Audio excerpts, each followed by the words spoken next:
तर नमस्कार मंडळी, आज आपल्या नकट्याची मुलाखत घ्यायला आणि पिसे इथे नवाकाळ न्यूज चॅनल यांचे टीम मेंबर आले. ते बघा आपली कशी न्यूज घेत आहेत. आपण पाहूया थोड्याच वेळात. ते आता सेटअप लावत आहेत. तर सेटअप पण तुम्हाला दाखवतो, थांबा. हा बघा, हा सेटअप आहे तर नवाकाळ न्यूज चॅनलचा. थोड्याच वेळात आपली ते मुलाखत घेणार आहेत. तर तुम्ही पाहू शकता, आता त्यांनी सेटअप लावलेला आहे. या साईडला सेटअप आहे त्यांचा आणि तुम्हाला थोड्याच वेळात मुलाखत दाखवतो.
तर आता दोन्ही नकट्याने आंघोळ घातलेली आहे आम्हाला आणि त्यांनी न्यूज चॅनलमध्ये, आता मी ते मेन आहे तिथं न्यूज चॅनलमध्ये, तुम्हाला दाखवतो पुढचा.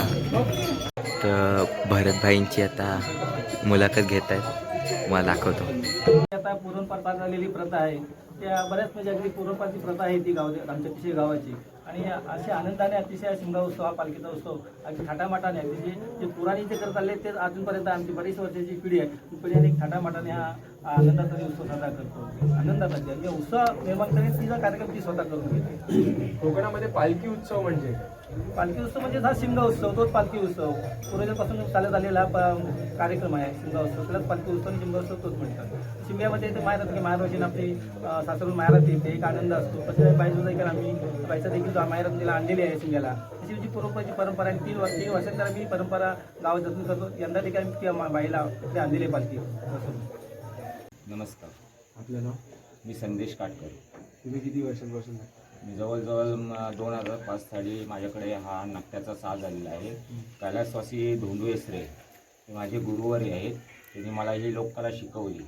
त्यांच्यातून पश्चात मी हा नकटा नाचवत आहे. आणि तुम्हाला सानेगुरूंच्या पदस्पर्शाने पावन झालेले आमचा हा पिसई गाव आहे. पालगड गाव इथून 3 किलोमीटरवरती आहे. सानेगुरुजींनी 1948 साली श्यामच्या पुस्तकामध्ये ह्या पिसेच्या नकट्याचा उल्लेख करून ठेवलेला आहे. सानेगुरुजी तेव्हा खूप लहान होते, तेव्हा पालगडातून दापोलीमध्ये ते जे हायस्कूलला शिकत होते. त्या पिसाईचं महामाई मंदिराच्या पायथ्याशी एक पारी आहे, तो दुबडी भरून व्हायचा. सानेगुरुजींनी त्याचा उल्लेख केलेला आहे. तेव्हा हा पिसाईचा नकटा हा पालगड गावी जायत होता. पूर्वी आमचे वाडवडील, आजोबा पंजोबा तिकडे त्या पट्ट्यामध्ये घेऊन जायचे नकटा. तेव्हा हा त्यांनी खेळ बघितलेला आहे.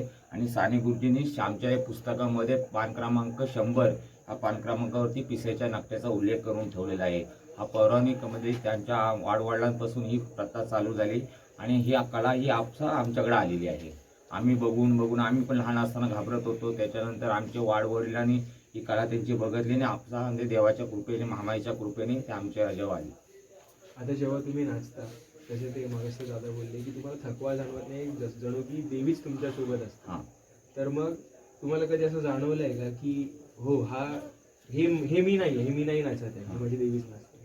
तुम्हाला एक सांगतो आताची गोष्ट. मी ज्यावेळेला मुंबईत राहतो, मुंबईतून मी कला जोपासण्यासाठी खूप वर्ष येतो. त्याच्यासाठी आदल्या दिवशी मी 2 दिवस आजारी होतो. डॉक्टरकडे गेलो, इंजेक्शन घेतलं.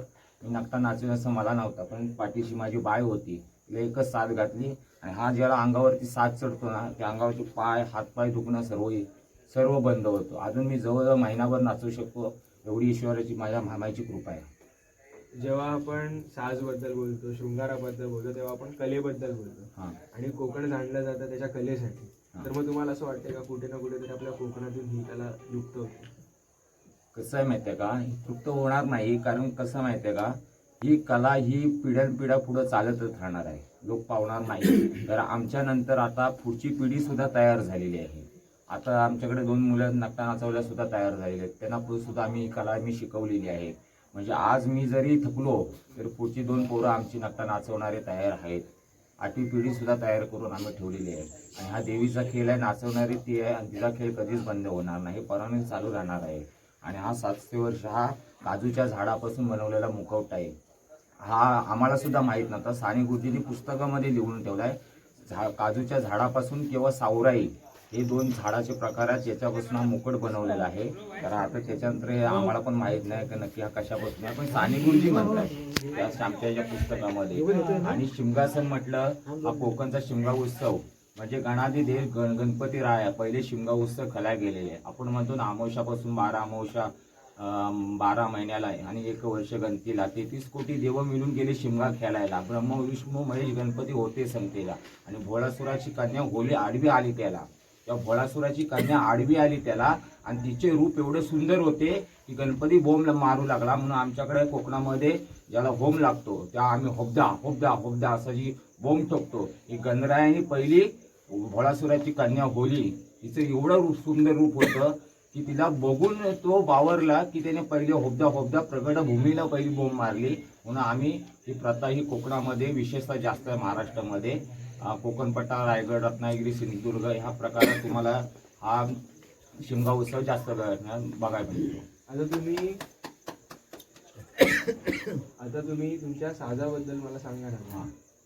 आता तुम्ही मुखवट्याबद्दल सांगितलं. हा, आता तुमच्या हातामधल्या कोयत्याबद्दल. आता हे बघा, हा कोयता आहे, ह्याला ढाल म्हटलं जातं. ढाल म्हणजे देवीचं रक्षक. आता मामाईच्या बघा हातामध्ये ढाल आहे, तसे हा आमच्यामध्ये हातामध्ये ढाल आहे. हे देवीचं रक्षक आहे. आम्ही हा मुखवटा घातल्याच्या नंतर हे देवीचं रक्षक म्हणून आमच्या हातामध्ये ढाल असते. ह्याला जानवा म्हटलं जातं. जानवाचा आपण हलवतो असा पाय आहे हाताने, ह्याला जानवा म्हटलं जातं. अनग बामणी मिऱ्याचा पासा तुम्ही मगाशी त्याच्यावर उल्लेख करेनच. हा ढाल ही कोयता आहे. आता इकडे आमच्याकडे बाहेर हातामध्ये कोयता म्हटलं, पण हा रक्षक आहे, ढाल आहे ही एक प्रकारे. जसं मामाईच्या हातामध्ये बघा उजव्या हातामध्ये ढाल आहे, तसं हे आमच्या देवीची ढाल आहे. आणि हा देवीचा साज आहे, मामाईचा साज आहे. त्याचप्रमाणे आमच्या हातामध्ये ढाल असते. तुम्ही काय बोललात, कसला उल्लेख कराल तुम्ही? ते गाण्याबद्दल बोलणार. बोला ना. हां, ज्यावेळेला आम्ही लहान मुलाला आंघोळ घालतो किंवा ज्याला तुम्ही म्हटलं ना दाढी करतो, हे सर्व करतो, तो गाण्याचा जो प्रकार आहे ही परंपरा आमच्या वाडवडिलांनी पंजोबा आजोबांनी दिले. पुरण कोण कवी असतील आम्हाला पण तेवढं माहीत नाही. त्याच्या प्रकारानुसार आम्ही जो काही करतो की एकदा त्याला आंघोळी घातली की आंघोळी घेते, तो आजारी असेल काय असेल की त्याची इडापिडा निघून जाते. हा एक आमचा एक महामाईचा आमची आशीर्वाद आहे. कुठल्याही मुलाला आंघोळी घातली की त्याचं इडापिडा ही निघूनच जाणार. आणि ह्याचा अनुभव आम्हाला साक्षात्कार झालेला आहे. तुम्ही ते गाऊ शकता ना कुठले? हा,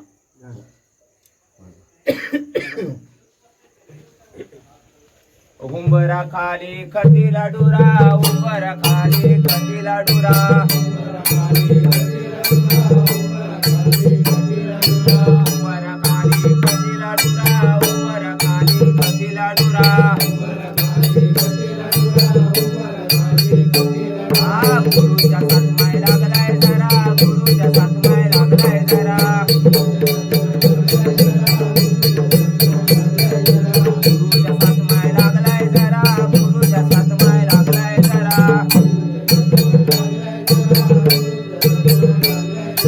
उतावडा बांधुले आंघोळी करा, उतावडा बांधुले आंघोळी करा, उतावडा बांधुले आंघोळी करा, उतावडा बांधुले आंघोळी करा. आंघोळी करता देखलाय मासा, आंघोळी करता देखलाय मासा. आंघोळी करता देखलाय मासा, आंघोळी करता देखलाय मासा. आता पुढे मासा देखल्याच्या नंतर तोडलाय जाणं, टाकलाय फासा. आता तो फासा टाकल्याच्या नंतर तो मासा आता उंबराखाली विशेषतः पाणी लागतो. पूर्वी असं आहे की एखादा पाणी पारक ज्याला एखादा जागा असेल तर पाणी पारक येणार आहे, पण पूर्वी असं नव्हतं. उंबराखाली एखादा हे जरी मारला तरी पाणी लागतोच. उंबराखाली या झाडाखाली उंबराचं झाड असं आहे की तिथे पाणी लागतोच. आणि तो असा कोयत्याने त्याने झरा मारलेला आहे. तो झरा असा वाहत गेलेला आहे. वाहत गेल्याच्या नंतर तो त्या पाण्यामध्ये आंघोळी करायला लागलेला आहे. आंघोळी करत असताना त्याला एक मासा भेटलेला आहे. मासा बघितलाय त्याने, आणि मासा बघितल्याने त्याने जानवा टाकलाय, म्हणजे जाळी टाकली आहे. तो मासा पकडलाय आणि तो घरी घेऊन डोक्यावरती, आपण पुढे म्हणतो पुढच्या गाण्यामध्ये आहे या अनग बामणे हातात फासा डोईवर मासा, हे सर्व तो डोईवर मासा घेऊन चालतोय रस्त्याने. आणि नकट्या बामण बघतोय कसा, नकट्या बामण चालतोय कसा, म्हणजे तो एक प्रकार आहे. सगळेजण त्याच्याकडे बघतायत. आणि हातात फासा आहे, हा फासा आहे, आणि हातात डोक्यावर मासा आहे. तो घरी नेतो. घरी नेताना अनग बामणे मिऱ्याचा फासा, म्हणजे आपण माशासाठी रसा बनवायसाठी तो मसाला तयार करतोय. आणि तिला विचारतोय कालचा रसा गोड झाला कसा. या गाण्याची कथा आहे आणि त्याच्यावरती तो आम्ही खेळ करतो. आणि ह्या गाण्यामुळे ह्या खेळाला खूप प्रसिद्ध आहे. हा गाणं ज्यावेळेला वाजला की मुलं एकदम पळायला सुरुवात करतात. त्यांना माहिती आहे आता नकटा पकडणार नाही, आम्हाला आंघोळी घालणार. आता जसं तुम्ही हा एक किस्सा सांगितला, तसं तुमच्या आठवणीमध्ये असा कोणता किस्सा आहे का जो तुम्हाला असा कायम लक्षात राहील? कसं माहिती आहे, मी लहान होतो ना, तेव्हा ज्याला आमचे धोंडे नकटा नाचत होते, मी लहान होतो. आणि मी जवळजवळ नकटा नाचेपर्यंत माल्यावरती लपून बसलो दिवसभर. ती मला स्वप्नात पण माहीत नव्हतं की मी पुढे वर हा माला साज माझ्या अंगावरती. त्यांना बघून मी घाबरत होतो की माझ्या घरी माला होता, त्या माल्यावरती मी लपून बसलो होतो, पण दिवसभर बाहेर पडलं नव्हतं. एवढी भीती वाटत होती आम्हाला. आजी आम्ही दापोली तालुक्यामध्ये बरेच गावामध्ये जातो ना, अजून मुलं घाबरतात. असं आहे. पण तो किस्सा तुम्हाला असं कायम लक्षात हा, आहे. राहील. इथपासून त्या इथपर्यंतचा हा तुमचा प्रवास. मग तुम्ही आता येत्या तरुण पिढीला तुम्ही एक कलाकार म्हणून आणि एक नट्या म्हणून काय सांगू इच्छिता? तरुण पिढीचं कसं माहिती आहे का, ही लोककला कधी बंद होणार, मी आता सांगितलं. माझं पुढचे शिष्य सुद्धा आमचे तयार झालेले आहेत. त्यामुळे ही कला मी स्वतःवरती पूर्ण ठेवलेली नाही. पुढच्या आज काल सुद्धा मी करंजानी गावामध्ये माझा मामा भाऊ आहे, त्याला मी संधी दिली. कारण ही कला जोपासली पाहिजे, पुढच्या पिढी तरुण तयार झालीच पाहिजे, म्हणून आम्ही दुसऱ्या मुलांना ही शिकवण देतोच आहे. पुढची पिढी तर आपोआप तयार होतात. गायक वाद्य असे आमचे वसंत गोविंद नेसरे आहे, ते गायक आहे. तिकडे नितीन नेसरे झांजवाला आहे, पांडुरंग नेसरे मृदुंगमणी आहेत, आणि सगळी मंडळी तिकडे अनंत नेसरे, हे सर्व बरेच मंडळी आमच्या इकडे सदा नेसरे, हे सर्व ही लोककला जपणारी माणसं आहेत. हे सुद्धा खूप लहान असताना त्यांना हे सुद्धा माहीत नव्हतं, त्यांच्या सुद्धा वाढवलं आणि त्यांनी बघून हे सर्व शिकलेले आहेत. असं आहे. आता हा मुलगा आहे, त्याला गाणी पाठ नव्हती, त्याने माझ्याकडून लिहून घेतली. हा सर्व गाणी त्याच्याकडे पाठ आहेत. आणि असं आपोआप ही कला ही जपणार आहे, पुढे बंद होणार नाही. खेळ पुढची पिढी तयार आहे. हे बोलून खूप बरं वाटलं. आपलं सुद्धा मनापासून ऐका ना, एक प्रश्न